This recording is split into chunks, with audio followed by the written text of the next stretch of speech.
নমস্কার, আমি নিবেদিতা মুখার্জি। আমি একজন রাইটার। আমাকে কম বেশি আপনারা সকলেই চেনেন আমার লেখা, গান লেখা, ইউটিউব ভিডিও এগুলির মাধ্যমে। তো এই নিবেদিতা স্কেশন চ্যানেলটিকেও সাবস্ক্রাইব করে রাখবেন। এখানে আমার বই সম্বন্ধে আপডেট পাবেন, যে বইগুলো এসেছে বা আসবে। তো এবছরে কী বই ছাপা হবে আমি অলরেডি বলে দিয়েছি, আর রিপিটেশন করছি না। আমার কাছ থেকে কিনলে 20% ছাড়ে পাবেন। এই জন্য যারা আমার কাছ থেকে কিনবেন প্লিজ কমেন্টে তার নাম, ফোন নাম্বার, অ্যাড্রেস দিয়ে দেবেন, যাতে আমি কন্ট্যাক্ট করতে পারি, আমি বলতে পারি কীভাবে আপনারা বইটা পাবেন। আর যে কলকাতা বইমেলা থেকে কেনেন সেটা প্রকাশনীর ব্যাপার, সে তারা কতটা ছাড় দেবে। আর ন্যাশনাল লাইব্রেরি থেকে পেলে সেটাও আমি জানিয়ে দেবো। আর এই চ্যানেলটিকে তাই সাবস্ক্রাইব করে রাখবেন প্লিজ, তার ভিডিওগুলি পেতে থাকবেন। আর বিতস্তা স্কেশন চ্যানেলটি তো অধিকাংশ মানুষেরই আপনারা জানেন বা সাবস্ক্রাইব করা, ওটা হচ্ছে চ্যানেলটিকা চ্যানেল, মুক্তপাঠের চ্যানেল। তো এবার আসল কথা বলি, আমি বিগত আগামী 3-4 বছরে যে বইগুলি ছাপবো, যেগুলি অ্যালট করা ঠিক করেছি, সেগুলি আমি অলরেডি মোটামুটি লিখে ফেলেছি। অনেক বই আমার লেখা আছে যেগুলো ছাপা হয়নি। যাই হোক, এবার নতুন যেটা লিখতে চলেছি, প্রশ্নবিচিত্র একটু আরম্ভ করেছিলাম, যে বিভিন্ন প্রশ্নোত্তরের মাধ্যমে সাধারণ জ্ঞান যেগুলো আছে, ইতিহাস, ভূগোল, বিজ্ঞান ইত্যাদি, তো সেগুলি প্রশ্নোত্তরের মাধ্যমে উত্তরগুলো বিস্তারিতভাবে দেওয়া, গণিত, বিজ্ঞান, ধর্মীয় প্রশ্ন, সেগুলো। তো সেটা আমি খুব একটা এখন এগাচ্ছি না, কারণ সেটা পরে লিখবো আর কি, এরকমই প্ল্যান আছে। বা একটু ভাবতে হবে যে লিখবো কিনা, মানে লিখবই ঠিক করেছি, কিন্তু পরে লিখবো, এখনও অনেক দেরি আছে। এখন যেটা লিখবো সেটা হচ্ছে বিশ্বকোষ। বিশ্বকোষটা কী সেটা একটু বলি। আপনারা অনেকে ছোটোদের বিশ্বকোষ বা ইতিহাসে বিশ্বকোষ এরকম পড়েছেন। বিশ্বকোষ হচ্ছে একটা বড় অভিধান, এবং সেখানে সাধারণ জ্ঞানে এই ধরুন ইতিহাস, ভূগোল, বিজ্ঞান, যা কিছু আপনার সাম্প্রতিক ঘটনা, যা কিছু সাধারণ জ্ঞান পান আর কি, তো সেইগুলো বর্ণানুক্রমে, সেগুলোতে বিভিন্ন শব্দ থাকে, রাইট? এবার সেই শব্দগুলো বর্ণানুক্রমে সেই শব্দগুলো থাকবে, যেমন অ ক খ থাকে, বর্ণানুক্রমে ডিকশনারি থাকে, একটা ডিকশনারি আর কি। তো সেইখানে এবার শব্দগুলো থাকবে এবং তার বিস্তারিত বর্ণনা থাকবে।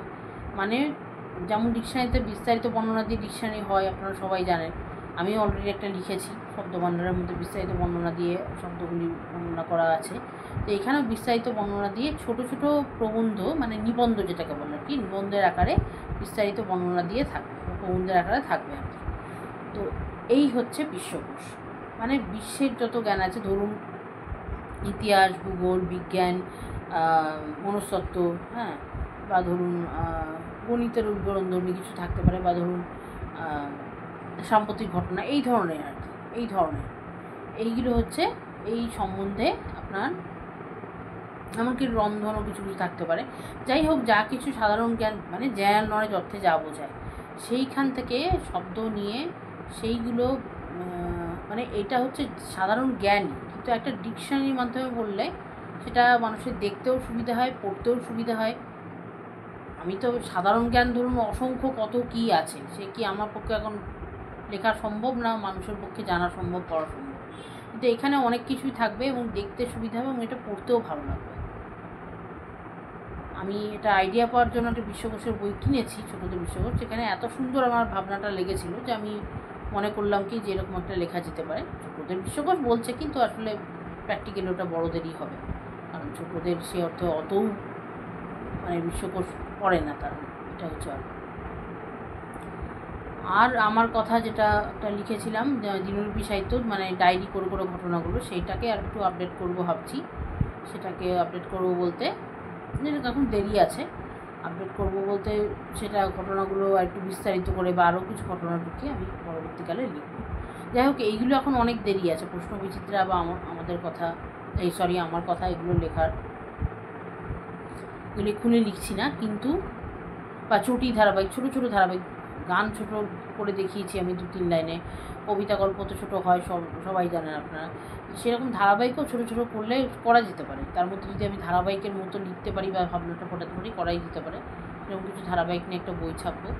তো যাই হোক, এগুলি পরবর্তীকালে হবে। এখন যেটা বিশ্বকোষ লিখতে কিন্তু অনেকটা টাইম লাগবে, আপনাদের প্লিজ একটু ধৈর্য ধরতে হবে, অনেকটা টাইম লাগবে, প্রথমে বলে দিচ্ছি। মেবি হতে পারে 2-2.5 বছর বা 2-3 বছর লেগে গেল।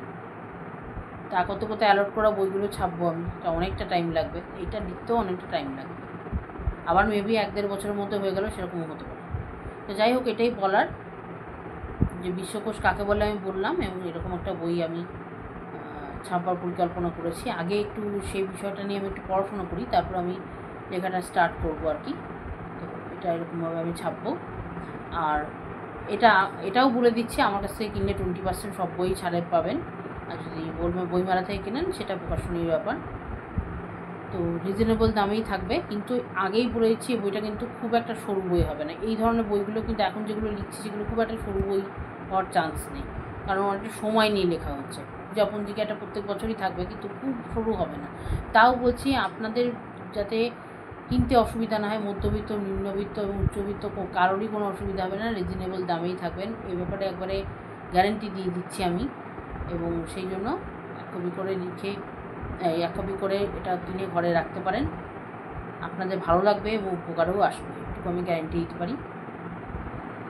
পড়ুন, আশা করি ভালো লাগবে এবং কিনতেও অসুবিধা হবে না, রিজনেবল দামে পাবেন, এই ব্যাপারে আমি অ্যাসিওরেন্স দিচ্ছি।